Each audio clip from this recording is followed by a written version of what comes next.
Every one of us is tasked with bringing the world to perfection. This week's Parashah reveals a secret to help us do just that. This week we begin the third book of the Torah, Vayikra. If you look in a Torah scroll or in most Chumashim, you'll notice something unusual about the opening word, Vayikra, Vav Yud Kuf Reish Aleph. The Aleph is written a little smaller than the other letters. Why smaller? The Tiferet Shlomo, expanding on Rashi, explains, Vayikra, with the Aleph, means to call, as in Hashem called unto Moshe from this week's Parsha.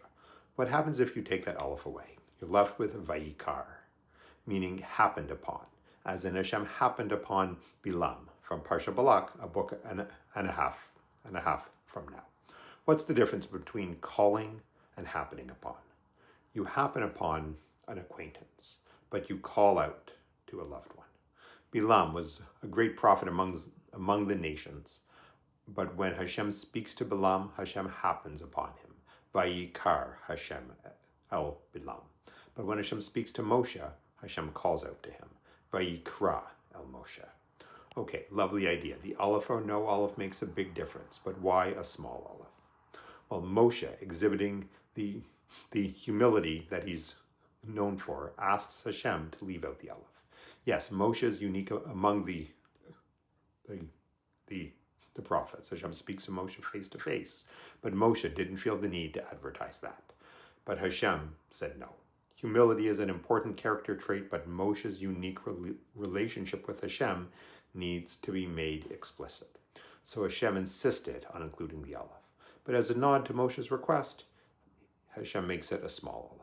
Chaverim, my friends, at this time of year with Pesach around the corner, our minds are busy thinking about exile and redemption.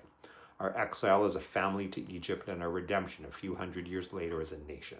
Our exile from our national homeland 2,000 years ago and the dawn of our redemption with the establishment of the State of Israel. Exile and redemption. In Hebrew, Golah and Geula.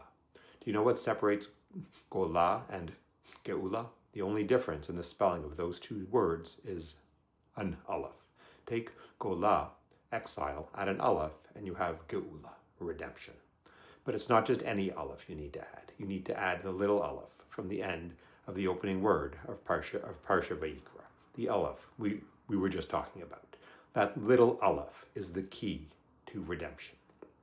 To perfect the world and bring about redemption, we all have to play our part. And to know what our part is, we need to listen to Hashem's voice. When Hashem speaks with us, he doesn't happen upon us, Vayikar, as he does when he speaks to Bilam. Hashem calls us, Vayikra, with the Aleph.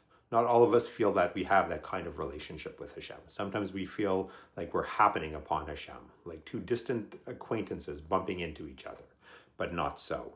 Every one of us, every Jew, no matter our level of observance, no matter how engaged we are in Jewish life, no matter how connected we are to the Jewish community, every one of us has that special connection to Hashem.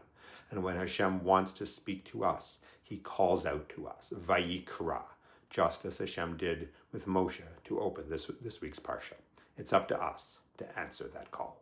That's one thing we can learn from this week's Parsha. How will you step up this week to bring the world a little closer to perfection? Shabbat Shalom and Yisroel Chai.